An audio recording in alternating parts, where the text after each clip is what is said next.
Hola, ¿cómo están? Bueno, conforme lo avisado, vamos a grabar este video. En realidad estoy grabando yo para ustedes este video vinculado con el trabajo práctico 4 y con la situación del examen del parcial que vamos a tener el próximo viernes 16. El parcial va a ser a las 8 de la mañana, vamos a tratar de llegar todos a ese horario, así tienen las 2 horas que da la comisión. Va a tener preguntas que son por verdadero o falso, que se responden simplemente por verdadero o falso, y va a tener al menos 3 preguntas a desarrollar sobre alguno de los temas de las unidades 1 y 2 que hemos visto y que van a integrar el parcial. Hasta ahí, más o menos claro. Hay algunas dudas en correos de ustedes en relación al control de lectura y no haberlo hecho o haberlo desaprobado. El control de lectura es un instrumento, una herramienta que manejan el profesor Sosa y el profesor Cardelli. Con lo cual, entiendo que con cualquiera de los dos, cursen el teórico que cursen, la mayoría de nuestros alumnos y alumnas cursan con el profesor Sosa, van a poder preguntar el día miércoles. Yo entiendo que no va a haber ningún inconveniente y con ello, digamos, quitémosle preocupación por ahora a la situación. No va a haber ningún inconveniente con hacer el parcial eh, no habiendo dado o no teniendo el 6 en el control de lectura y en todo caso se establecerá algún mecanismo para recuperarlo y allanar esa situación que por ahora complicaría la promoción más adelante. Con lo cual yo les sugeriría traten de concentrarse en leer, en estudiar para el parcial y el día miércoles, que es la clase de repaso, tanto en el turno mañana como en el turno tarde del teórico, podrán consultarle al profesor Sosa y al profesor Cardelli cómo subsanar, cómo, digamos, regularizar esta situación que los y las tiene en algunos casos con cierta preocupación. En relación al parcial, a nosotros nos quedaba ver el trabajo práctico 4 que tiene que ver con sindicalismo. Es decir, con lo que en alguna clase habíamos presentado, disculpen, habíamos presentado como derecho colectivo, es decir, la rama del derecho que trata, que analiza, que estudia el derecho, la posibilidad que da la ley, la Constitución, ni más ni menos, en el artículo 14 bis, segundo párrafo, de a los trabajadores poder formar asociaciones sindicales o gremios que los representen y que defiendan sus intereses como trabajadores.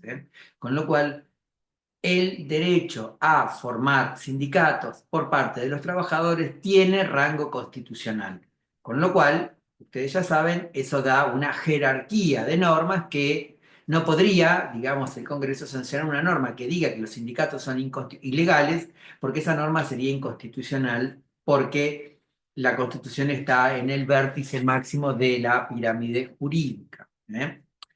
Entonces, el derecho colectivo estudia el régimen legal que tiene el derecho a formar sindicatos en nuestro país.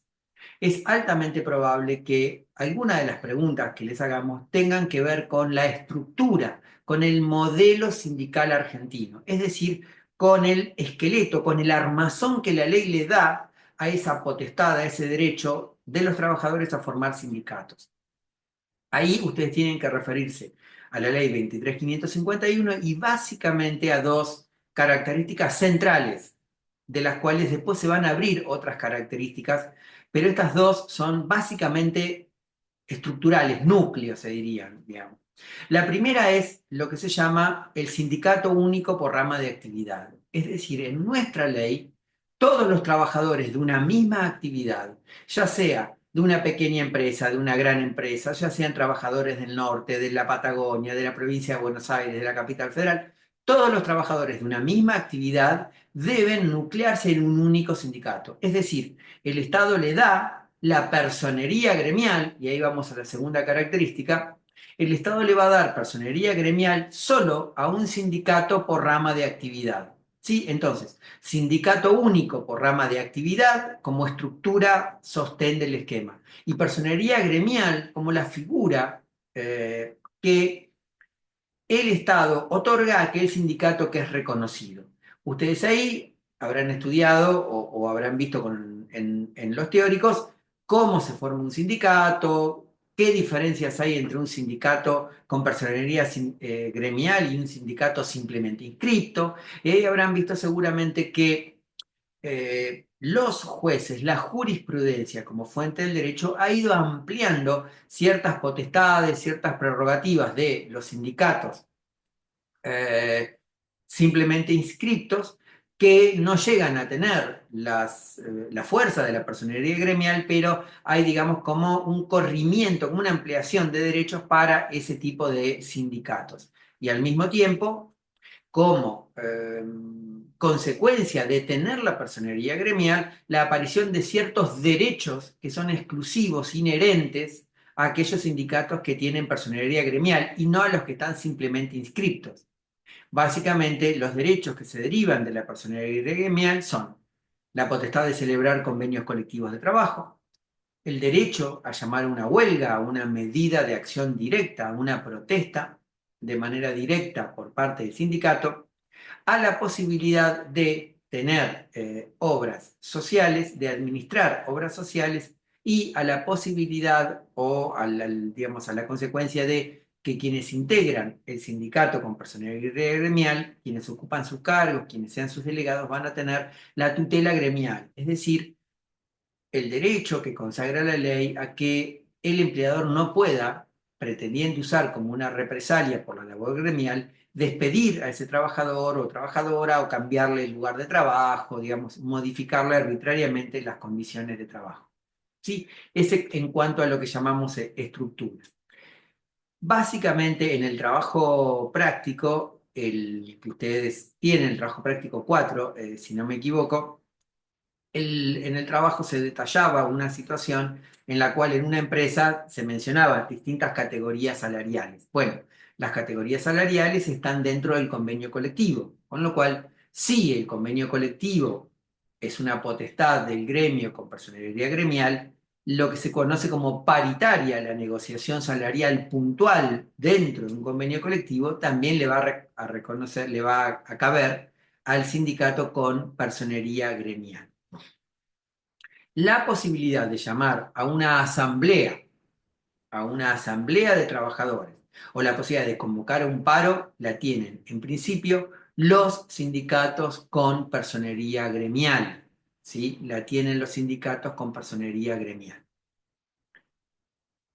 En el trabajo práctico se preguntaba si esas escalas salariales debían ser cumplidas. Sí, claro, las escalas salariales son obligatorias. Lo que ustedes tienen que recordar, lo que vimos en alguna clase, la diferencia entre salarios brutos y salarios netos, ¿sí? Esa diferencia es importante y ténganla en cuenta, ¿sí? Porque muchas veces eh, las personas, los trabajadores y quienes tenemos que de alguna manera estar vinculados con el tema, esta distinción entre salario bruto y salario neto es importante, ¿sí? Recuerden, el salario neto es aquel efectivamente percibido por el trabajador luego de que los descuentos obligatorios de ley le son aplicados, con lo cual la remuneración bruta puede tener un valor, estoy diciendo cualquier cosa, 1000, y la remuneración neta puede ser 800. ¿Sí? Es decir, porque hay descuentos obligatorios de ley. En detalle vamos a ver esos conceptos y esa cuantía cuando veamos remuneración, que es otro de los institutos, de los temas centrales del derecho del trabajo. La conciliación obligatoria, que también estaba preguntada en el trabajo práctico, es la potestad que tiene el Estado de decirle a las partes que frenen una situación y que la retrotraigan al comienzo del conflicto, es decir, como que no existiese el conflicto. Al sindicato le va a impedir hacer una huelga, al empleador le va a impedir, por ejemplo, aplicar una sanción, despedir. La conciliación obligatoria frena, vuelve al comienzo de la situación antes que el problema se iniciase. Puede ser dictada por el Estado Nacional, puede ser una sola vez, puede ser renovada, puede ser por una sola vez, pero puede ser extendida en el tiempo. Esos detalles entiendo que los han visto en el teórico. no creo que la evaluación vaya a ese nivel de análisis, ¿eh? Pero ¿qué es la conciliación obligatoria? Y que solamente tiene potestad de imponerla el Estado a través del Ministerio de Trabajo, que va a ser el eje rector, la autoridad de aplicación de todo lo que tenga que ver con el derecho colectivo. Eso es importante que lo tengan presente, que lo sepan. Los trabajadores que no se encuentran afiliados a un gremio gozan de los beneficios del convenio colectivo, exactamente igual que los trabajadores afiliados. En nuestro sistema y dentro de ese modelo sindical del que hablábamos hace un ratito, la afiliación gremial o sindical no es obligatoria. No es obligatoria. Yo pertenezco, me afilio a un gremio, si es mi voluntad hacerlo. Los beneficios del convenio colectivo se me van a aplicar igualmente, esté afiliado al gremio o no esté afiliado al gremio, solo por el hecho de pertenecer a esa rama de actividad. Es decir, bueno, el convenio colectivo de comercio se aplica a todos los trabajadores que trabajan en comercios en todo el país. Ya sea en Carrefour, ya sea en un mercado de barrio, ¿sí? No importa. Yo puedo estar afiliado o no, pero la negociación de convenio colectivo que hace el sindicato de empleados de comercio, yo la voy a tener, o sea, me va a afectar en lo bueno o en lo malo, ¿sí? Es decir, ya sea para un aumento o ya sea porque, no sé, aumenta la cantidad de horas. Estoy diciendo un ejemplo para que se entienda, ¿sí? Eso ténganlo presente. Y también, en relación con la personería gremial, el trabajo práctico mencionaba qué diferencia había entre la personería, entre la capacidad jurídica de la CGT y la CTA. La CGT tiene personería gremial. La CGT tiene personería gremial. La CTA no está reconocida la CTA como una confederación de trabajadores. Tienen personería gremial los gremios de base que integran la CTA, ¿sí? En tanto, la CGT, digamos, desde esta perspectiva, la CGT puede llamar a un paro, la CTA puede llamar a un paro vía la convocatoria a paro que hagan los sindicatos que la conforman. Esa sería la diferencia. Bien, eso es un poco rápidamente, para no hacerla demasiado larga, la explicación del trabajo práctico sobre sindicatos.